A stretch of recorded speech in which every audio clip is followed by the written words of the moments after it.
what a win for the Waratahs on the weekend, taking down the Crusaders for the second time in 3 years. An excellent game from the Waratahs all across the park. Just everything a Waratahs fan could ask for. Welcome to the show where we're here. I'm here with Luke as always, and super round for Super Rugby. First of all, what a round! An average of what? 60. I think I saw it was an average of 69 points scored per game, which is nice. But some really entertaining and close games as well.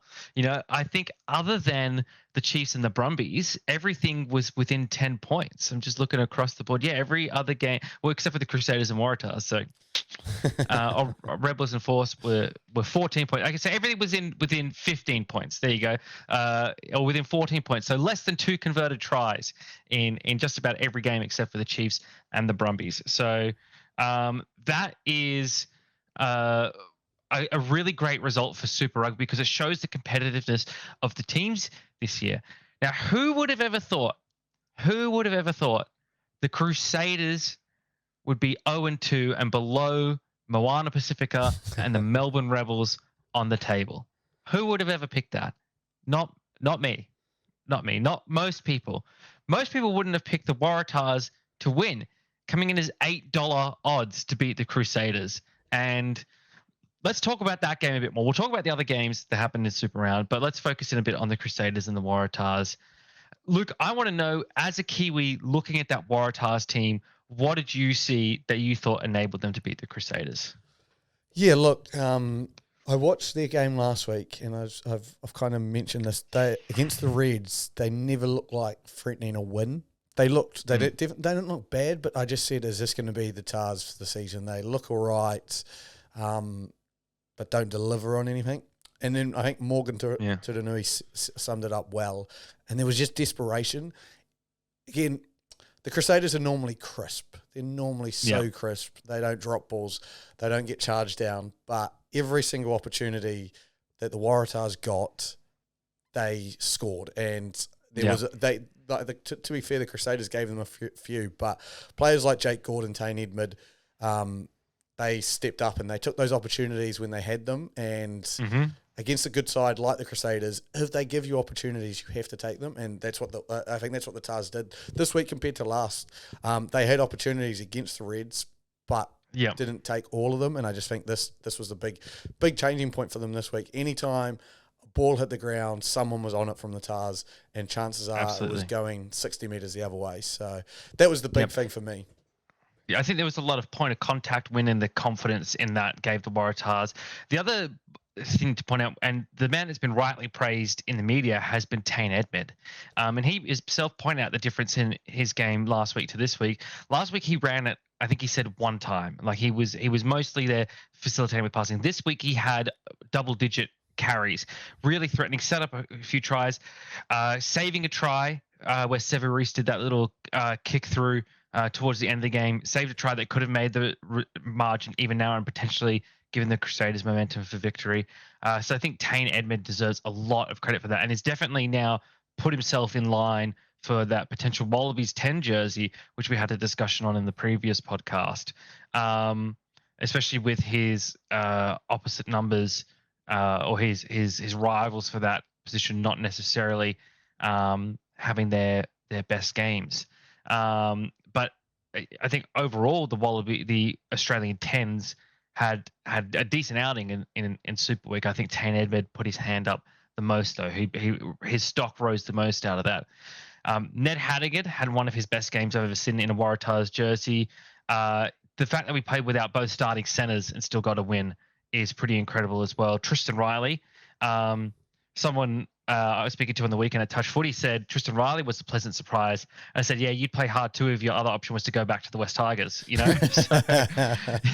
So there's a lot on the line for him in that game. I also think, just mention on your comment, a player who deserves a lot of praise is Joey Walton, as you mentioned. Both your starting centres out, but Joey Walton held David Havili to like 2 metres.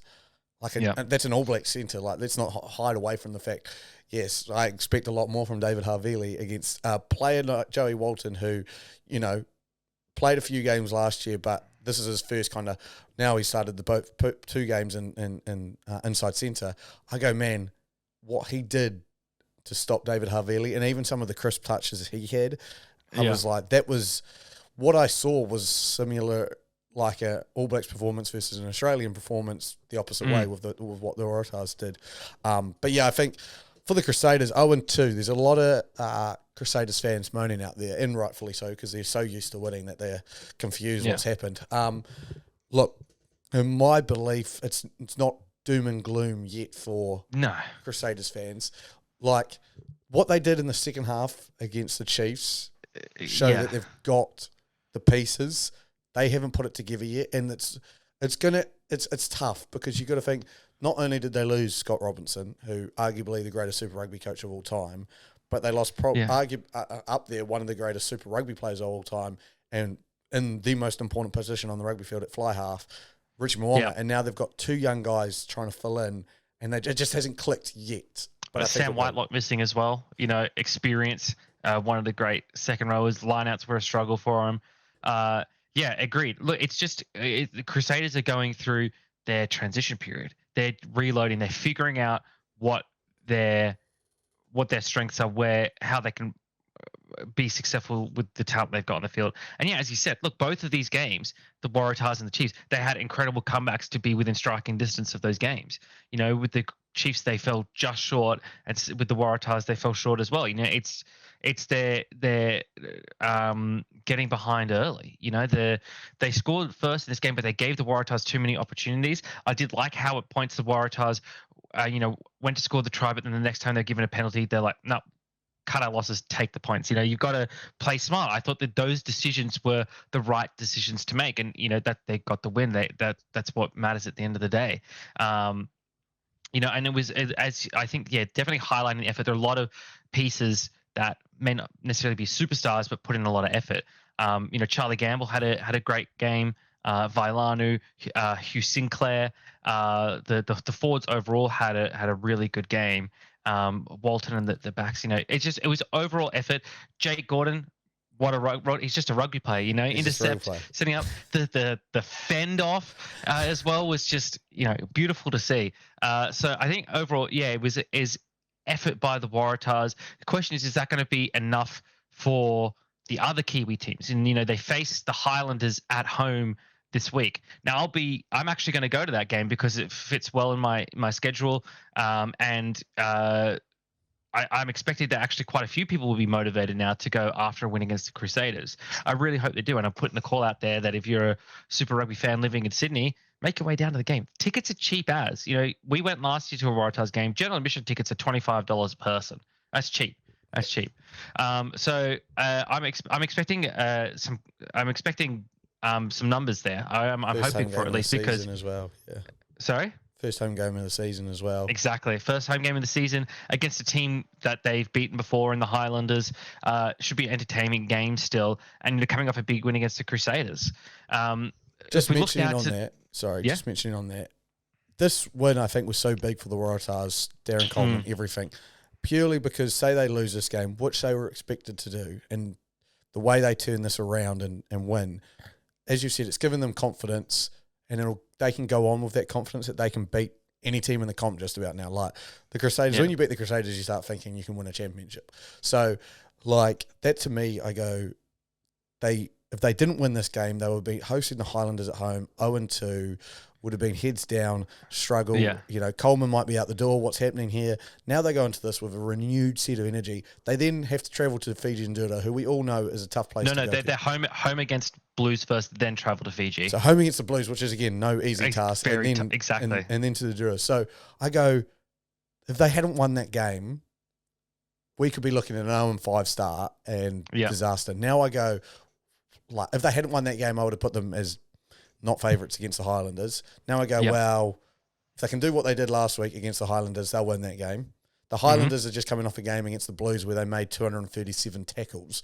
So they're not going to be fresh bodies for it, having to play away. Again, first home game of the season for the Tars. Then you've got the Blues, which, again, if they win that game, then they're right on track for being able to push the finals all of a sudden. And to go over to Jura, it was never going to be an easy start. So that was such an important one to go, we can do this.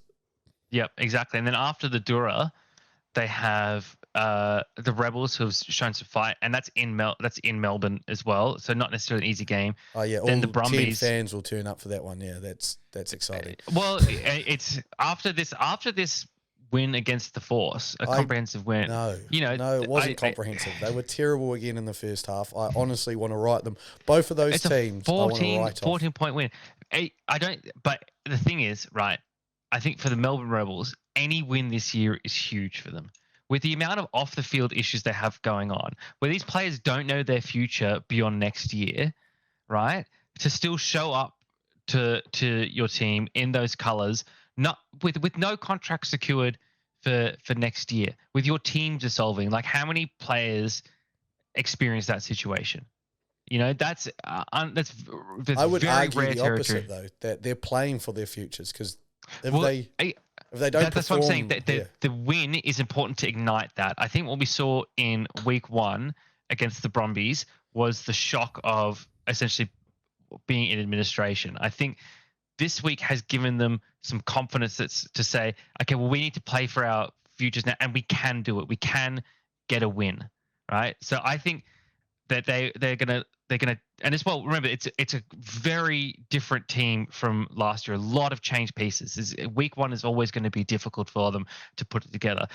Week 2, I think by no means am I saying the Force is a good team and that the Rebels are going to be a competitive, finals team this year. I'm just saying it's important I'm just saying the Rebels are going to be an easy mark for any team, for the Waratahs. I mean, for some of the high-end New Zealand teams, sure, they'll be an easy mark. For the Reds and Brumbies as well, probably. But for your middle of the table, so your number 5 team downwards, they're not going to be an easy victory, a pushover. They weren't last year. Remember, they split with the Waratahs last year. I'm going to wait and see on that, because I honestly don't believe it. Like, the only reason I say that as well, the Force in 2 games now have averaged giving up 46 points. So they gave up 44 against the Canes, now 48 here. The Rebels in both games have given up over 30 points against teams who, as we look at the Brumbies, got well beaten by the Chiefs, maybe not be as good as we thought they were. When I look at the Force, they can attack but can't defend. So I just go, to me, until they fix their problems, which I think this is a game that's going to hide their problems. Like people like you are going to go, oh, this was a good win, they can do it. I don't think, until they can prove me wrong, I haven't seen enough from the Rebels to say that they can beat any other team. For me, it's psychological more than it is game, if that makes sense. It's for their own self-belief. I think that they are going to fight harder now because they have won a game, if that makes sense. They've won a game, so they have the confidence that we can win a game. So they're going to fight. They're not going to collapse and give up. Right, which you could forgive them for doing in this year. You could understand if that's what happened, but that's not what they're going to do. That's what I think anyway. That they're not going to just let teams win. So that's the point I'm trying to say. Is I'm saying they're not going to roll over. They're not going to roll over and just give up. And remember, last year the Waratahs played in Melbourne and lost in Melbourne, so it's not a given win for them. So that's the point I'm trying to get across, is that that wouldn't have been an easy win. That won't be an easy game for them. Then after that, they have the Brumbies. So you could have been looking at a 1-6 Waratahs team by week 7 if they hadn't won this game against the Crusaders. And then they play the Crusaders again in Christchurch, 1-7. Then they have a bye week. Then they play the Chiefs. Could be 1-8, 1-9. So there's this game now sort of flips the script on a few of these games where you're like, okay, now they play the Highlanders. They're probably favourites in that one. They could win. They host the Blues at home. Maybe that'll even up the odds a bit more. You could see it happening. So yeah, look, it's definitely changed my perspective on this Waratahs season. I was a bit wary. I think I probably bought a bit too much into pre-season and the negativity around the sort of lack of performance. There wasn't anything really inspired in there. I saw a lot more of that this week. They need to continue it moving forward. Look at other games. Well, we already really talked about the Rebels and Force game. There's not I guess, that much to talk about there. I mean, there was some good individual performances in the Rebels side. Carter Gordon sort of maybe regained a bit of his mojo, is what I'd say. Again, more of a confidence psychological thing than a necessarily game or skill thing. And I think that is an issue for him because of that whole World Cup experience. But he's still showing to me flashes of World Cup Carter Gordon. I mean, he missed a kick from 2 meters to the left of the post, and then he went and scored an intercept try. Like, that is Carter Gordon, if you could sum it up in a sentence. It's just not inconsistency. I saw even on, I think, Rugby Pass or Rugby Bloke, one of the two, something with rugby in the name. Shout out to whoever it was. Suggested that potentially Carter Gordon could play 12 and someone else would play 10 because he's a strong carry the ball and he's got the talent there. I think we've got enough talented inside centers, but it is an option for him. But just to take away the kicking duties from him so he doesn't get into his own head about that. I mean, look, I think Joe Schmidt's exploring all options. He's already said he's favoring domestic talent. So I think he's likely to see an inside center, 10, all of that from, with the preference of the local competition. I think maybe the only player from outside of Australia that is going to get much of a big look in would be probably Will Skelton, because I think Marika Korobetti, he said he's done playing for the Wallabies, although I haven't heard much again on that front since then. But it's and with we've only with just this last 2 weeks, sorry, we've seen a lot of flair from a lot of the Australian players. So I think there's a solid team to be built out of that. Looking at the other results, Highlanders and Blues, high scoring game. But the Blues ended up getting the win there. I think the Highlanders were leading at one point in that game. Half, but just before the half, I think. Yeah, so probably a bit disappointing for them to not get the victory. The Battle of the Pacific, Moana Pacifica, Fiji and Dura delivered as promised. High scoring game, 3 points in it, and Moana Pacifica getting the win. Again, big for them to get a win.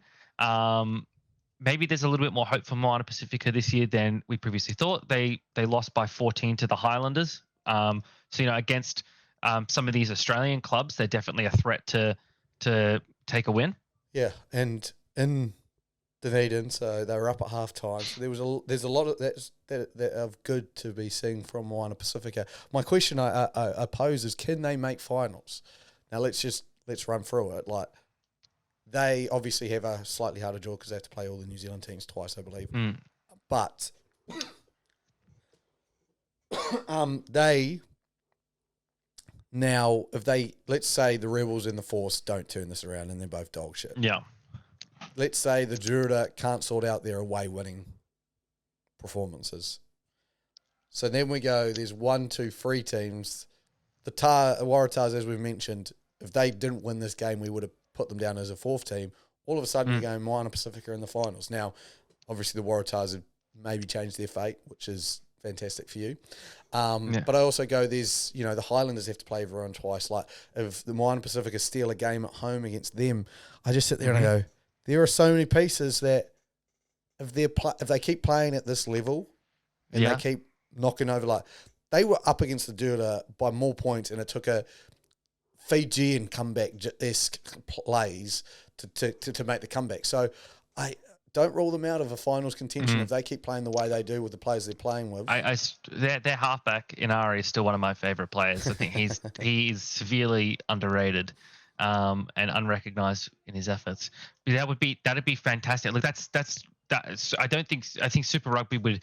I think if Super Rugby's praying for 2 things this year, it'd be for the Rebels and Moana Pacifica to make finals, because then you can sort of justify putting money into those 2 and keeping them around.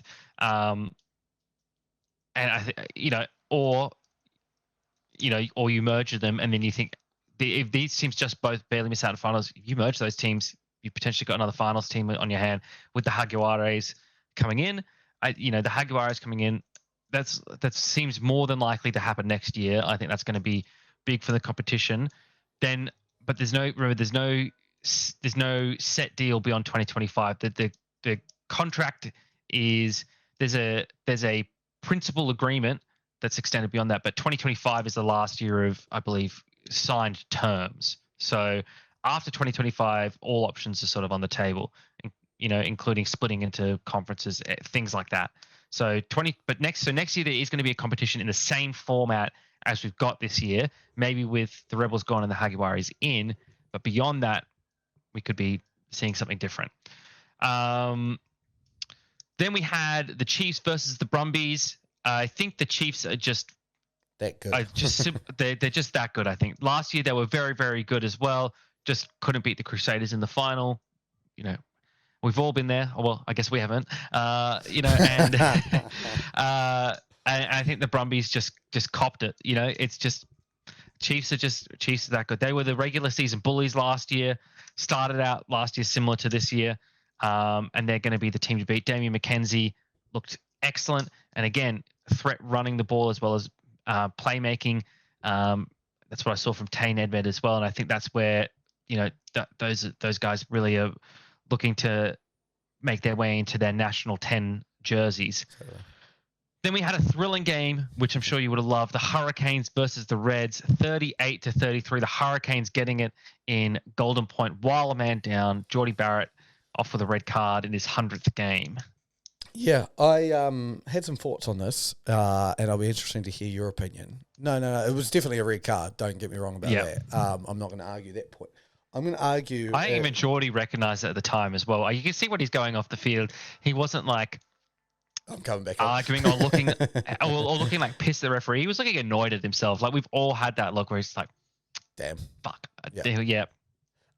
But what I'm going to argue, and we discussed this last year, the 20-minute red card I think can go now. I don't think we need the 20-minute red card, and the reason I say that is because we've got this review system. So my previous thought with the red card was because the referee's got to make a split-second decision between a yellow and a red, they may get it wrong, and it may be one of those ones where it's just there, it's just here. Now it's at a point where it gets reviewed, so as much as I don't think we won't see many wrong decisions, and I don't think going forward that you now need that 20-minute, we should just be good enough to not get red carded. The Geordie Barrett will look back and go, I shouldn't have been red carded. That was a poor tackle. So to me, it goes, what the 20-minute red card was doing was stopping any mistakes that were making by the ref. That kind of, we go, it wasn't really that bad. But now I go, it's not enough. For that tackle, the Hurricane should have been a down man for the whole game from the point that he got red carded. I can't remember what time it was, but yeah. Yeah, I guess so. For me, I'm always just wary of red cards and taking a player off the field for forcing a team to play without a player for the entire game, because with a red card as well, then you also miss weeks after that. You also can get that can be heightened or lowered. So for me, it's not as if the red card isn't punishing the individual enough. I'm always wary of group discipline where an individual's actions force a group to be punished. I'm not necessarily a fan of that principle. But I get the idea of it, because you then want to be more careful because you don't want to let your teammates down. So I understand that. I think for the whole game, for me, it can be because that's such a variable. Because if that happens in the first 5 minutes of the game, that's 75 minutes of playing a man down. But that's right? To me, that's part of the strategy that needs to go into it. If you make that mistake in the first 5 minutes, you've cost it. And with the group argument, I would say if you punch someone on the field, you deserve to be off for the whole game, and your team deserves to be without you. You shouldn't be replaced if you punch someone, in my argument. That's the dumbest move you can make. Even if Geordie Barrett's one, you can sit there and make the argument, look, he clearly didn't mean to do it, but he got his tackle technique wrong. And the strategy, you have to be in those first 10 minutes. We saw it in the Rugby World Cup final. It can cost your team a game. But you can still get a quality game out of it. I don't necessarily disagree with that. I'm just saying that myself. I I'm not a huge fan of that. I would prefer to see the red card and your team play. I like the 20-minute one because your team's still playing 20 minutes without you, and that is still a big. There's still a big period of time to be without a player on the field. I don't right? think it's enough of a punishment, is what I think. That's my Yeah, only thing. That's where I would argue. Even if you were to say 40 minutes, sweet, that's a half of rugby with 14. I just don't think, at the moment, I don't think the punishment fits the crime. Like, we're sitting there, yellow cards deserve 10 minutes in the bin. I get that. That makes a lot of sense. A red card, I just don't know where you draw the line in that punishment. Yeah, I guess as well, the fact that some things can be called like a red card that I don't think are on the level of punching someone in the face. Like, for example, where you've been given a yellow earlier in the game and then later in the game, your team's defending their goal line. The referee's awarded a penalty and he picks you for the yellow. So then you've got 2 yellows and now you're red carded, which I believe happened to someone last year in Super Rugby. I can't remember who. Yeah, I'm pretty sure. It did, yeah. So that for me, that doesn't deserve for you to be off for the entire game. So I think if we talked about something like having the orange card or whatever, where you had that, where you could then separate the higher level offenses from those mid-level, what would be then classified as mid-level ones, then I'd be more comfortable with having a card where the player's off for the entire game and the team is down to play for the entire game. Because I think there is a great distinction between intent compared to, and huge recklessness compared to just making a small mistake in the middle of the moment. Like, if someone's going in with a huge swinging arm, that's just completely reckless. There's nothing there. Whereas with Barrett, it was stupid, but I don't think it was enormously reckless. Like, I don't think it was egregiously reckless. Someone like Lockie Swinton has gone into tackles egregiously recklessly with absolutely zero intent to wrap an arm or to even lower or anything like that. I think you could see with Barrett, he was at least sort of semi-crouching down. He just got it wrong. Got it wrong. So I think I think for me, I think there's a distinction to be made there, and that's why I'm hesitant to inflict that punishment on the rest of the team for not even necessarily stupidity. Because I wouldn't even call that stupidity from Barrett. I would just say it was just an error, a mental mistake, and we all make mistakes because no one's perfect. So that for me is why I have such an issue with it. Sure. No, fair enough, and I get it. I sat there and I was like, it's interesting now that we had the World Cup and everything. Now that it doesn't seem, with the TMO review, it doesn't seem to affect me as much anymore. Like, if it's a red card, we're going to find out if it's a red card. But Pacific Nations Cup is getting a new look, and boy, I couldn't be more excited for it. I think it's a fantastic idea. Look, we talked, about the potential of having a Six Nations Southern Hemisphere, but I actually think that this could be more beneficial to these Six Nations than 2 of the nations coming up and de-strengthening that this tournament. So what we have now is, at the moment, or this new look, is going to be 2 groups of 3 pools: Samoa, Tonga, and Fiji in one pool, Japan, Canada, and USA in the other pool. You're going to get a minimum matches of minimum games of 3 for all teams, but they play round robin. So, Samoa will play Tonga and Samoa will play Fiji. They will then go into a semi-finals and final setup with 5th and 6th also playing a playoff. So, an example of how this tournament could look: Fiji beats Samoa, Fiji beats Tonga, Samoa beats Tonga, so Fiji goes top of pool A, Samoa 2, Tonga 3. Japan beat Canada, Japan beat America, so they're top of pool A. America beat Canada, so they're second. So then America will play Fiji, and then Samoa will play Japan, and then Tonga and Canada will play off on the 5th and 6th. Bang, bang, bang, we have a final. Fiji wins the final and show that they're the greatest team ever. Only because I'm wearing a Fiji top right now. But yeah, so I'm really excited for this. I think this is fantastic because I think the more games we can get in the Pacific teams is great. And this, I think, strengthens Japan as well with a relationship with the US and Canada in rugby. Again, USA and Canada are not at the points with rugby where they should be. they should be like neither of them made the last Rugby World Cup, which is a travesty for rugby. And so I think this strengthens them as well, and it does a really good job with that. And I think it's really interests me because I think this could even expand even more. And I think there's a lot of potential to expand this into South America and to everything like that. So, Hughesy, what are your first thoughts on this new look Pacific Nations Cup? It's a really good time to be announcing it as well in the aftermath of the NRL's venture into Las Vegas and in America, because a lot of Americans won't care about the differences between union and league.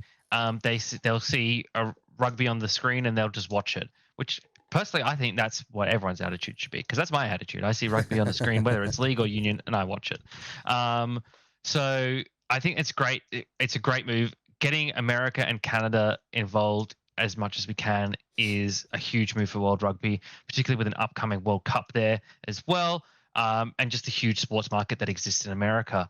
I really like it. I agree with you completely. The more games we can get in these Pacific nations, the better, the stronger that they'll become. One comment I'm seeing right now, and I am going to credit this one. So this is on Rugby Bloke's post about the Pacific Nations Cup, and a man named Ben Hawkins says, any way you could structure it so the winner of this gets a spot in the Rugby Championship the following year. I'm sure there'd be a million reasons why it wouldn't work, but it could be fun and gives these nations a chance for more competition against the top tier teams that they are wanting. Now, I know you spoke before about not necessarily wanting to dilute the Rugby Championship. I don't think it's a terrible idea. I think it is something worth exploring, because, as I said in our previous discussion about that, we can't go back to tri-nations, so we've got to look to the future and look what could be developed. Yeah, no, I love that comment actually, and I think you could do it really well, because I think what I actually envision if that happened, so you'd have a team would go up and compete the next year, and then you'd have a different team every year competing in it.